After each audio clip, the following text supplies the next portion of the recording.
ఈ జీవితం చాలా సులభం అండి.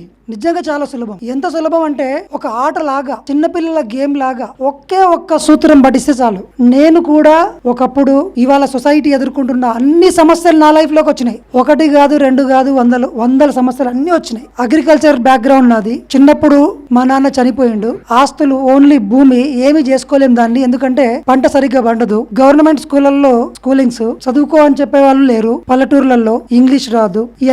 అన్ని సమస్యలు వచ్చినాయి. కానీ ఒక్క సూత్రం పట్టుకున్నా నేను. ఇప్పుడు నాకు అర్థమైంది, ఇంత ఈజీ జీవితాన్ని ఇన్ని కష్టాలు మేము చేసుకున్నామా మనము. అంటే లైఫ్ అంటే మొత్తం ఆడుకోవడమేనా, ఒక హాలిడేనా, ఏది కోరుకుంటే దాన్ని సృష్టించుకోవచ్చా?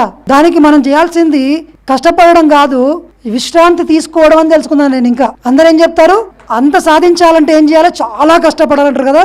నాకు రియలైజేషన్ వచ్చిన తర్వాత అర్థమైంది, విశ్రాంతి తీసుకుంటే, పరిగెత్తడం ఆపేస్తే, ఒక తోట కూర్చొని ఎంజాయ్ చేయడం మొదలు పెడితే మీ జీవితం మీ చేతుల్లోకి వస్తుందన్న విషయం నాకు అర్థమైంది. తర్వాత నాకు అనిపించింది, ఇక నుంచి నా జీవితాన్ని నేను ఎట్లా అంటే అట్లా క్రియేట్ చేసుకోవచ్చు కదా, ఏమైనా చేయొచ్చు కదా, ఏమీ పోలేదు కదా నా లైఫ్ లోంచి, ఏది వేస్ట్ కాలేదు కదా, దేన్నైనా నేను తిరిగి ఎన్ని సార్లైనా క్రియేట్ చేసుకోవచ్చు కదా, అన్ని నా మంచికే జరిగినాయి కదా అన్న విషయం అర్థమైంది. ఇంకెలా ఉంటది నా లైఫ్? ఒక హాలిడే రోజు మంచి ప్యాకెట్ మనీ ఇచ్చి ఓ పిల్లాన్ని నీ ఇష్టం వచ్చిన తోనికి పో, నీ ఇష్టం వచ్చిన తిండి తిను, సినిమా చూడు, ఏం చేయాలనుకుంటావు చెయ్యి అని పెడితే ఎలా ఉంటది? ఇష్టం వచ్చినంత బడ్జెట్ ఇచ్చిండ్రు, హాలిడే ఇచ్చిండ్రు, ఏం చేస్తారు వాళ్ళు? వాడికి ఏమేం కోరికలు ఉన్నాయో అవన్నీ తీసుకోరా? సేమ్ మీకు ఈ సూత్రం అర్థమైతే మీ జీవితం అంతా అంతే.